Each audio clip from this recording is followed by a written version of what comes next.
මං ඔයාලට කියන්නම් ඔයාලට හොඳටම පින් කරගන්න පුළුවන් ක්‍රමයක්. පින්වතුනි මෙන්න මේ කාරණාව මට කියන්න.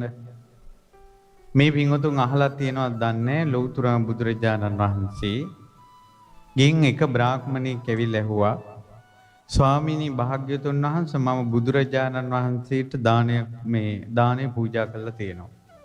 බුද්ධෝපස්ථාන කළා තියෙනවා. සංඝයාට දානය පූජා කළා තියෙනවා. ඒ කියන්නේ මම සංඝෝපස්ථානක් කළා තියෙනවා. මම ධර්මයට දානයක් දීලා නැහැ. ධම්මෝපස්ථාන කරලා නැහැ මම. මට එහෙම කරන්න ධර්මයේ වෙනුවෙන් කියලා දානයක් දෙන්න පුළුවන්ද කියලා ඇහුවා. දැන් ඔයාලට කවදාවත් ඔය වගේ සිතිවිල්ලක් හිතිලා තියෙනවද කියලා බලන්න. බුදුරජාණන් වහන්සේ වදාළා ධර්මයට දාන දෙන්න පුළුවන්. ඒ දෙන ක්‍රමේ තමයි පින්වත් බ්‍රාහ්මණය අපේ ආනන්ද ඉන්නේ. අපේ ආනන්ද ධර්මයේ දරාගෙන ඉන්න කෙනා. ඒ නිසා යම් කිසි කෙනෙක් ආනන්ද තෙරුන්ට ධර්මයේ උදෙසා කියලා දානයක් දුන්නොත් ඒ දාණය මේ ධර්මයට දුන්න දානයක් බවට පත් වෙනවා කියලා. ඊට පස්සේ බ්‍රාහ්මණයා පහවදාම ආනන්ද ස්වාමීන් වහන්සේට දානෙට ආරාධනා කරලා ප්‍රණීතව රසමසවුලු සහිතව දානෙ හදලා වටිනා සිවුරකුත් හරි ගස්සලා ආනන්ද ස්වාමීන් වහන්සේ වඩම්මලා මේ දානය ධර්මයේ උදෙසා වේවා කියලා පූජා කළා. ඔන්න ඔයාලට කරගන්න හොඳ පින්කමක්. හැබැයි ආනන්ද ස්වාමීන් වහන්සේ නෑ. ඊට පස්සේ ආනන්ද ස්වාමීන් වහන්සේ කල්පනා කළා මෙච්චර දවසකට මට දානය හම්බුණා මෙහෙම නෙවෙයි හම්බුනේ. අද වෙනස් විදිහකට හම්බුණා ධර්මයේ උදෙසා කියලා. ඇත්තටම ලෞතර බුදුරජාණන් වහන්සේ දේශනා කළා තියෙනවා. බුදුරජාණන් වහන්සේ දේශනා කරපු ධර්මය දෙවියන් මරුන් බඹුන් සහිත ලෝකී කාටවත් විනාශ කරන්න බෑ වගේ සාරිපුත්තයන් වහන්සේ ධර්මයේ දේශනා කළොත් දෙවියන් මරුන් බඹුන් සහිත ලෝකී කාටවත් ඒක වෙනස් කරන්න බෑ. සාරිපුත්ත මහරහතන් වහන්සේ ධර්ම සේනාධිපති. ආනන්ද ස්වාමීන් වහන්සේ ධම්ම භාණ්ඩාගාරික. සාරිපුත්ත මහරහතන් වහන්සේ ධර්ම සේනාධිපති.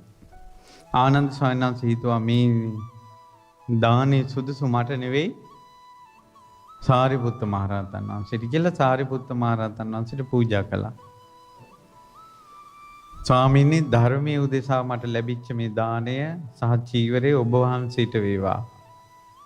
සාරිපුත්ත මහරහතන් වහන්සේ කල්පනා කළා මට කලින් මෙහෙම දානයක් හම්බෙලා නැහැ. මම ධර්ම මේ සේනාධිපති කියලා බුදුරජාණන් වහන්සේ වදාලාට ධර්ම ස්වාමී තථාගතයන් වහන්සේ ඒ නිසා මේ සුදුසු තථාගතයන් වහන්සේට කියලා ඒ දානය සිවුරත් සමග බුදුරජාණන් වහන්සේටම පූජා කළා. බුදුරජාණන් වහන්සේ දානි වැළඳුවා. එතකොට පිළිවෙලින් පරම්පරාවෙන් මේ දානේ සුදුසුම තැනට ගියාද නැද්ද? එහෙනම් ධර්මයේ උදෙසා දානයක් පූජා කළොත් ඒ දානේ සැබෑ හිමිකරු කවුද? බුදුරජාණන් වහන්සේ. ඔන්න ඊට පස්සේ සංඝයා උදෙසා කියලා දානයක් දෙනවා කියන්නකෝ. දැන් ඔන්න මේ පින්වතුන් සංඝයා උදෙසා කියලා මට දානි පාත්‍රයක් දෙනවා. ඒතර මං කල්පනා කරනවා මේ සංඝයා උදෙසා කියලා මේ පින්වතුන් දානයක් දුන්නා.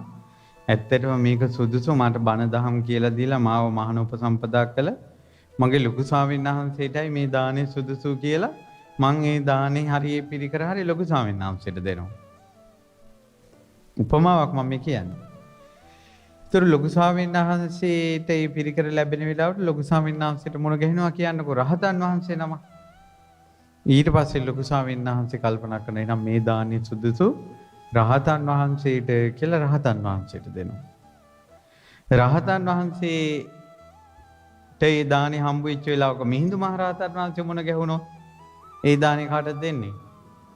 මිහිඳු මහරහතන් වහන්සේට ආනන්ද මහරහතන් වහන්සේ මුණ ගැහුණොත් ආනන්ද මහරහතන් වහන්සේට සාරිපුත්ත මහරහතන් වහන්සේ මුණ ගැහුණොත් සාරිපුත්ත මහරහතන් වහන්සේට බුදුරජාණන් වහන්සේ මොන කියවුණා? දෙවියන් මරුන් බඹුන් සහිත ලෝකේ සංඝයා උදෙසා පූජා කරන දානේ සුදුසු කාටද? බුදුරජාණන් වහන්සේ. ඒකයි බුදුරජාණන් වහන්සේ වදාළේ සංඝං ගෝතමී දේහි සංඝං දින්නම් අහංචේව පූජිතෝ සංඝංච.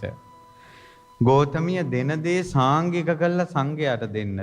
සංඝයාට දුන්නට පස්සේ ඕක සංඝයාටත් පිදුවා වෙනවා. ඒක අවසානයේ බුදුරජාණන් වහන්සේටත් පිදීමක් බවට පත් වෙනවා. ඒ දානේ සැබෑ හිමිකරු බවට බුදුරජාණන් වහන්සේ ගාවට යනවා.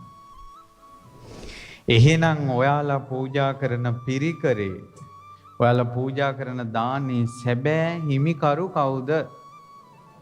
බුදුරජාණන් වහන්සේ. බුදුරජාණන් වහන්සේ නැත්තම් හිමිකරු කවුද?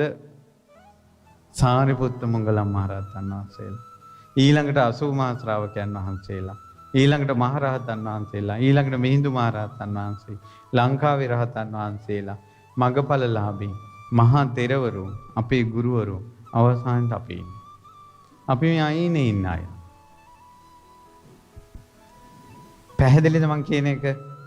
එතකොට මේක හැබෑ කෙනාට සුදුසු පියවරින් ගිහිල්ලා පියවරට යන එක අපිට අපෙන් පස්සේ කෙරෙන එකක් ඒක. ඔබ පූජා කරන්න ඕනේ කවුරු දෙසා කියලාද? සංඝ රත්නය. එතකොට හැබෑ හිමිකරු බුදුරජාන් වහන්සේ රහතන් වහන්සේලා. ඔන්න මම තව උපමාවක් කියනවා. දැන් මම මෙතන ධර්ම දේශනා කර කර ඉන්නකොට ලොකු ස්වාමීන් වහන්සේ වඩිනවා. ඒකට මට ඒක සුදුසු නැද්ද? මම මේ බණ පුටුවෙන් බැහැලා මේ බණ පුටුව මගේ ගුරුවරයාට දෙන එක සුදුසුයිද නැද්ද? අතිශයින් සුදුසුයි. ඇත්තටම අපිට බණ දහම් ඉගැන්වුවේ ලොකු ස්වාමීන් වහන්සේ. උන්වහන්සේට තමයි මේ බණ පුටුව සුදුසු. ඒක ඔබ අප කවුරුත් අවිවාදයෙන් පිළිගත යුතු එකක්.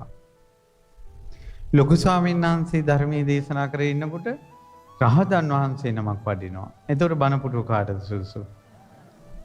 රහතන් වහන්සේ දහම් දේශනකොට ලංකාද්වීපයට ධර්මයේ රැගෙන මිහිඳු මහරහතන් වහන්සේ වඩිනවා. කාටද බණ පුටුව සුදුසු? මිහිඳු මහරහතන් වහන්සේ ධර්මයේ දේශනා කර කර ඉන්නකොට ආනන්ද ස්වාමීන් වහන්සේ වඩිනවා. කාටද බණ පුටුව සුදුසු? ආනන්ද ස්වාමීන් වහන්සේ බණ කිය ඉන්නකොට සාරිපුත්ත මහරහතන් වහන්සේ වඩිනවා. කාටද සුදුසු මේක? සාරිපුත්ත මහරහතන් වහන්සේ දහම් දේශනකොට ලෞතර සම්මා සම්බුදුරජාණන් වහන්සේ වඩිනවා. කාටද මේක සුදුසු? බුදුරජාණන් වහන්සේ. දෙවියන් මරුන් බඹුන් සහිත ලෝකේ කවුරු ආවත් බුදුරජාණන් වහන්සේ නැගිටින්න ඕනේද? නැහැ. බුදුරජාණන් වහන්සේ නැති තැන සාරිපුත්තයන් වහන්සේ දහම් දේශනා. සාරිපුත්ත මහරහතන් වහන්සේ නැති තැන ආනන්ද ස්වාමීන් වහන්සේ දහම් දේශනා. ඒ රහතුන් නැති තැන මිහිඳු මහරහතන් වහන්සේ දහම් දේශනා.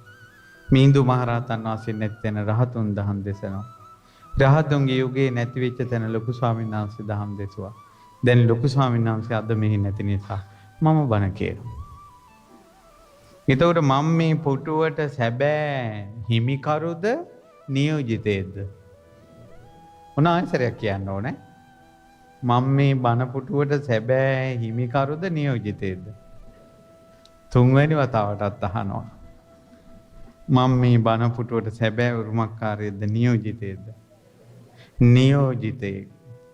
මේ දන්සභා මණ්ඩපයේ කවුරු දෙසාද? එහෙනම් මේ ධර්මශාලාව හදන්න ඕනේ අසපුවටද බුදුරජාණන් වහන්සේ උදෙසාද? මහමෙවුනා උදෙසාද බුදුරජාණන් වහන්සේ උදෙසාද?